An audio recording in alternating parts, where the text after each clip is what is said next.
السلام عليكم سو dhawaada asxaabta Ramadan Kareem waa casharka afraad aynu kaga hadli doono barnaamijka Premiere Pro casharadaas oo si fiira uga baxa channelka waxaana idin soo jeedin doonaa anigoo Xaydar maanta waxaanu sharaxaad ka bixin doonaa toolska barnaamijka Premiere Pro haddaynu casharkana guda galno toolska barnaamijka Premiere Pro waa qalabkii aad wax ku jarjari lahayd markii aad joogto timeline tusaale ahaan waxaad rabtaa muuqaalkaaga inaad ka jarto wixii aadan u baahnayn kadibna aad isticmaasho waxa laga maarmaana inaad adeegsato toolska marka waxaanu sharaxaad guud ka bixin doonaa qaybo kamid ah toolska iyo sida loo adeegsado haddaynu kan ugu horeeya soo qaadno waxa la lahaa horta toolska waxaad ka heli kartaa panelka kan ayaad ka helaysaa su'aalahan toolska ayaa weeday tigtan ayaan ku saarnayn hadaa weedo toolska Windows ayaa tagaysaa tigta ayaa soo saaranaysaa haddii tigtaas saaran tahay macnaheedu waxa weeye waxaad ka helaysaa workspace kan ugu horeeya haddaynu eegno waxaa loo yaqaanaa selection tool shaqadiisu waxa weeye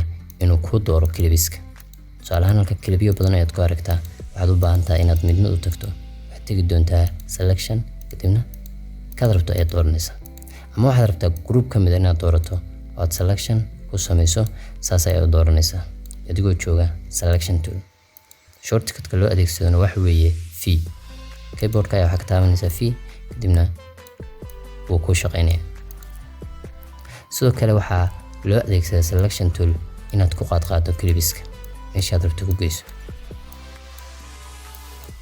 selection tool hadda inta kaga nimaadno kan inagu xiga waxa la track selectigu laba ayuu u kala baxaa markii aad aragto calaamad hoos u jeedo nooca kana macnaheedu waxa weeye qaybo kale ayaa ku jira track select forward iyo track select backward wuxuu ku doorayaa isagu track macnaheedu waxa weeye hal mar ayaad dooranaysaa track oo dhan tusaale ahaan backward hadda waxay noo joogaa forward hore ayuu u doorayaa clipka kan labaad ayaa waxaan rabaa wixii ka horeeya oo dhan inuu ii dooro kan saddexaad wixii ka horeeya oo dhan inuu ii dooro sidaynu hore usoo sheegnay timeline-ku wuxuu leeyahay waxa loo yaqaano tracksku waxa weeye kuwa kan 1 2 3 default ahaan 3 track ayaa ku jira markaad rabto track kamid inaad doorato adigoo adeegsanaya track selectionka waxaad qabanaysaa shift ayaa qabanaysaa hal track ayuu ku doorayaa hadaa sii dayso laakiinse trackyada oo dhan ayuu doorayaa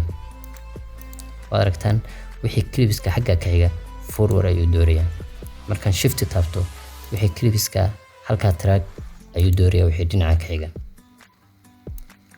waxaa jira mid kale oo loo track select backward oo isaguna gadaal ayuu soo doorayaa salaam waxaan rabaa kan labaad iyo kan koowaad bas inaan doorto kan ayaan tagayaa xaggan ayuu soo doorayaa haddii ay tracks ku badan yihiinna sidoo kale isagu muxuu sameynayaa way xagga track ka soo xigo dhan ayuu doorayaa markaan shift taabto laakiinse oo aan hal mid taabto waad aragtaa calaamadii maxay noqotay hal mid laakiinse shift haddaan sii daayo calaamadii laba noqonaysaa macnaheedu waxa weeye tracks badan ayuu doorayaa tusaalahaan waxaan rabaa trackgaas kaliya inaan doorto trackgaas saddexaad shift baan qabanayaa isaga ayaan dul tagayaa wixii tracka ku jira oo dhan ayuu ii doorayaa laan trackan ayaa wuxuu ahaa fiidiyoyo badan waxaan rabaa tracka wixii ku jira oo dhan markaan xagga backward-ka ka soo akhriyo inaan doorto shift ayaan taabanayaa tracka bas ayaa la doorayaa marka qaabkaas u shaqeeyaa track selection kan saddexaad haddaynu eegno waxaa la lahaa rebel edit tool markaan rabo inaan furo kan ayaan kala ku dhufanayaa bas oo ay furmayaan rebel edit tool saddex ayaa ku sii jira rolling edit tool iyo right strike tool marka ugu horeysa rebel edit tool ayaan ka hadalno rebel edit toolku isagu waxa weeye tusaale ahaan markii aad wax jarjarayso waxaad jartay muuqaalkaaga ayaa waxa ka jartay intaasaa uga baahan tahay muuqaalkaagii markaad jarto aad intan iska saarto meesha space ayaa soo gelaya spaceka hore aynu soo sheegnay spacekaas wuxuu ka soo baxaya program monitorka isagoo madow muuqaalkii macnaha waa soconaya haddaad save garayso hadhow muuqaalkaaga intaas madow ayay noqonaysaa waa markaad adeegsato browser toolka ama aad selection toolka adeegsato adoo sameynaya soo yareynaya tusaalahaan intaasaa rabtaa inaad sameyso soo yareynaysaa halka markaad keento waad aragtaan intaa gaab ayaa galay laakiinse haddaad adeegsato rebel edit toolka markaad inta aad rabto inaad jarto halkan ayaad ka soo bilaabaysaa, waad soo jiidaysaa, halka ayaad keenaysaa. laakiinse wax space ma dhicin. intii ka dambeysay isaga ayaa soo raray. Rebel Edit Tool sida ayuu ku sahlayaa, wax gaaba kuma sameynayo. Rebel Edit Toolka haddaynu ku soo noqon, waad aragtaan halkaa wuxuu uga tusayaa labadii muuqaal ayuu uga tusayaa, laakiinse hal mid ayaa dhaqaaqaya. Program Monitorka haddaan eegno, labadii muuqaal ayuu uga tusayaa, labadii keliya isku xigtay, laakiinse hal mid ayaa dhaqaaqaya. kan dhaqaaqaya wuxuu ku tusinayaa hadba intuu marayo. sikimada waad aragtaan. laakiinse markaan joogo Rolling Edit Tool, labadii muuqaalba waa dhaqaaqayaan. kan meeshan ka soo kaxeeyay iyo kan meeshan geynayo, soo laba shaqo ayuu isku qabanaya. muuqaalka kaxaynayso iyo kan riixaysoba wuu ku tusinayaa meeshay kala marayaan. kan dambena meesha ku bilaabanayo ayuu ku tusayaa oo wuxuu ka tusayaa Program Monitorka. kan horena meesha uu ku dhamaanayo ayuu ku tusayaa oo wuxuu ka tusayaa Program Monitorka. kan ku xiga haddaynu u nimaadno, waxaa loo yaqaanaa Right Strike Tool. calaamadda ayuu leeyahay. Right Strike Tool isagu waxa weeye clipkii ayuu wuxuu ka dhigayaa slow motion, marna wuxuu ka dhigayaa speedka ayuu ku kordhinayaa. tusaalahaan markaan rabo inaan clipkayga gaabiyo, Right Strike Tool ayaan soo qaadanayaa, kadibna waa jiidayaa. haddaynu eegno clipkii, waad aragtaan slow motion aad u badan ayaa galay. markaan rabo inaan dedejiyona, halkan ayaan kasoo qabanayaa, waan soo yaraynayaa. marka Right Strike Tool isagu speedka ayuu qaabilsan yahay inuu mar kuu badiyo oo slow motion ka dhigo, marna kuu yareeyo oo speedkii ka dhigo mid aad u degdegaya.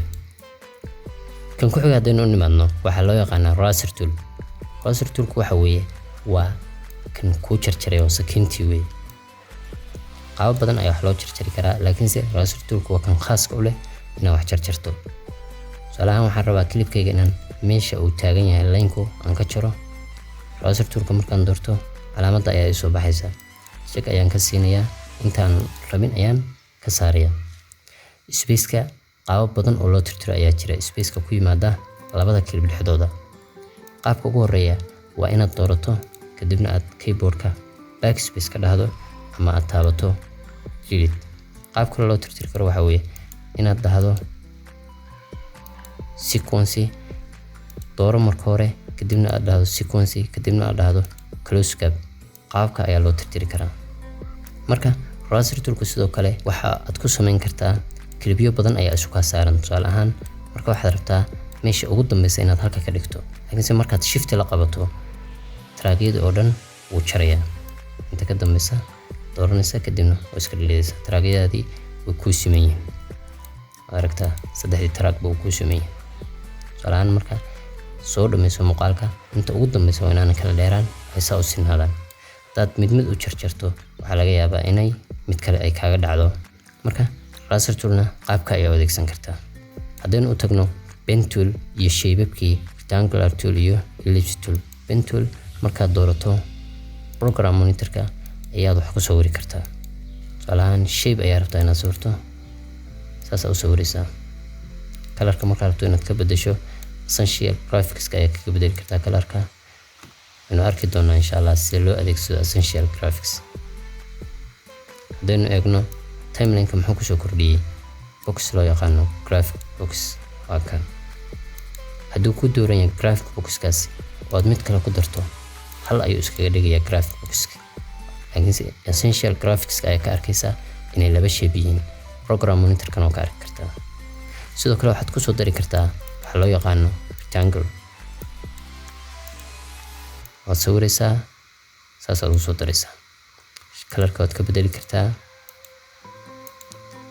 opacity waad ka bedeli kartaa, stroke oo ku dari kartaa, hadana ay ka dhigi kartaa, centerka ayaa dhigaysaa. marka waxyaalahaas oo dhan ayaad ka bedeli kartaa. sidoo kale waxaad kusoo dari kartaa waxa loo yaqaano ellipse oo circle-kii ah, kadibna isla sidii ayaa maraysaa. kalarka ka bedelaysaa, waxaad rabto ayaad ka bedelaysaa. kan ku xiga haddaynu u tagno oo loo yaqaano Handy Tool. Handy Tool waxaad isticmaali kartaa markii aad Program Monitorkaaga aad soo dhaweyso. tusaale ahaan waxaad ka dhigtid 75%. Handy Tool ayaa taabanaysaa ama H, kadibna meeshaad rabto ayaad soo dhaweysanaysaa.